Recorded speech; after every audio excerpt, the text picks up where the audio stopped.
நாம் பயன்படுத்துகிற ஒரு மண் பானம் உடைந்து போனாலும் கூட அதை எந்த வகையில் எந்த பயன்பாட்டிற்கு நாம் பயன்படுத்தலாம் என்று நினைத்து கொண்டிருக்கிறோம். அதே போல வீட்டில் பயன்படுத்தக்கூடிய எந்த ஒரு பொருள் உடைந்து போனாலும் கூட அதை எதற்காக பயன்படுத்த வேண்டும் என்று சிந்தித்து அதை எடுத்து வைத்துக் கொண்டிருக்கிறோம். ஏன் காலில் அணியும் செருப்பு கூட அறுந்து போனால் அது அக்கம் பக்கம் செல்வதற்காக பயன்படும் என்று வீட்டில் அதற்கான ஒரு மூளை இருக்கிறது. ஆனால் வீட்டிற்குள் வாழ்ந்து கொண்டிருக்கக்கூடிய இந்த உடலில் உள்ள உயிர் போனவுடன் என்ன நடக்கிறது? இறந்த 24 மணி நேரத்திற்குள் எப்பொழுது இந்த பிணத்தை சவத்தை எடுப்போம் என்றுதான் சொல்லுகிறார்கள். நாம் என்ன பெயர் வைத்திருந்தாலும் கூட அந்த பெயரை சொல்லி அழைப்பதில்லை. யோசித்து பாருங்கள், இதுதான் மனித வாழ்க்கை.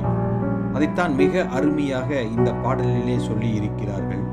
மண்களம் கவிழ்ந்த போது வைத்து வைத்து அடுக்குவார், வெண்களம் கவிழ்ந்த போது வேணுமென்று பேணுவார், நன்களம் கவிழ்ந்த போது நாரும் என்று போடுவார். நாற்றம் எழும்பிவிடும் என்று அதை எப்பொழுது எடுத்துச் செல்வோம் என்றுதான் சிந்திக்கிறார்களே தவிர அதை வீட்டில் வைத்துக் கொள்ள முடியுமா என்றால் கிடையாது. அப்ப அதற்குள் நாம் எப்படி வாழ வேண்டும்? என் கலந்து நின்ற மாயம் என்னும் மாயம் ஈசனே, அந்த இறைவனை நாம் எப்படி காண முடியும்? அந்த இறைவன் வழியில் நாம் எப்படி பயணிக்க முடியும் என்று சிந்தித்து வாழ வேண்டும். நன்றி.